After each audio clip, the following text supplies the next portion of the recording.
Hi, and welcome to music class in March. Let's get started with our routines. Hold your fist like this and sing along with me. Do, re, mi, fa, sol, la, ti, do. Do, ti, la, sol, fa, mi, re, do, so, do. Let's say our poems together that tell us the names of the lines and spaces. Every good boy does fine on the line. F-A-C-E, face in the space. Good ballerinas deserve fudge always. All cars eat gas. Very good. Well, like I said, it's March now, and so it's time for our March Composer of the Month. His name is Franz Joseph Haydn. That's Franz Joseph Haydn. And here's what he looks like. He is from the classical period, so he wrote music in the classical period.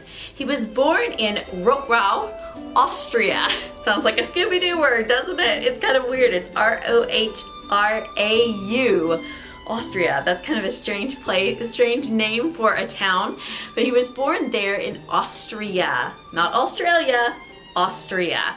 Okay, so Franz Joseph Haydn was born August 31st in 1732.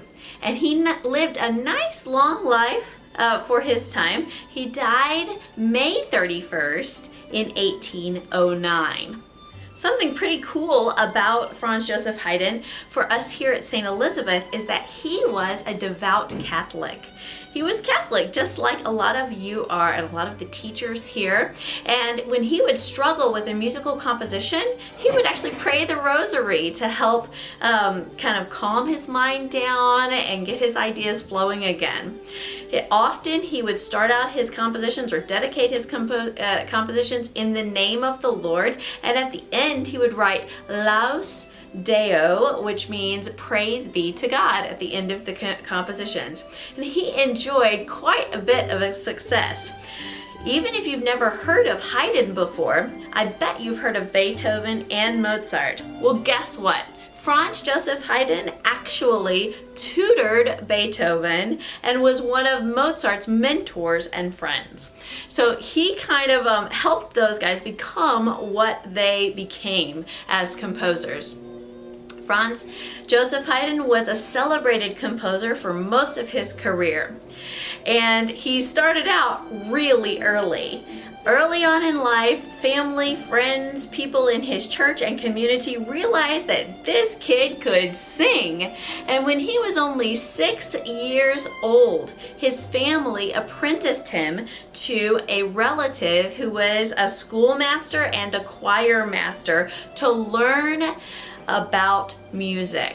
So he learned singing, violin, piano or keyboard, and organ. He learned all of those kind of things, composition, music theory, as he was growing up. In fact, when he was 6 and he was apprenticed to this relative, he never lived with his family again. They sent him to live with the relative and learn from him in a totally different city.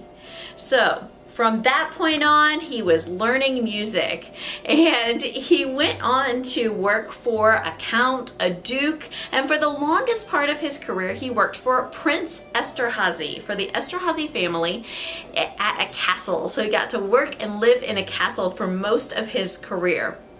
Now, in that castle with the Esterhazy family, he was kind of cut off from the rest of the world, and it is said that that actually caused him to be more original because he didn't hear the trends and the musical things that were happening during the day, but his music was going out and people were learning from his music. So he was influencing the culture, but not really kind of copying other composers of the time. So Franz Joseph Haydn came to be known as the father of the symphony. The symphony is a form of music. And you know, people say that Franz Joseph Haydn, he contributed to every part of music, every genre, every part of his time that was going on, he was a master of.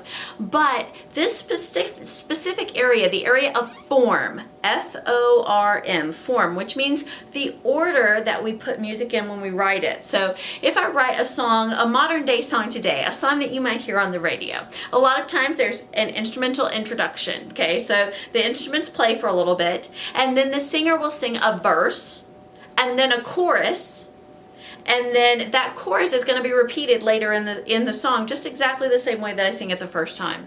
Then there might be a different words to the same tune as the first verse, so verse 2, and then the chorus again. And then I might do something totally different, that's called a bridge, and then come back to the chorus before I end the song.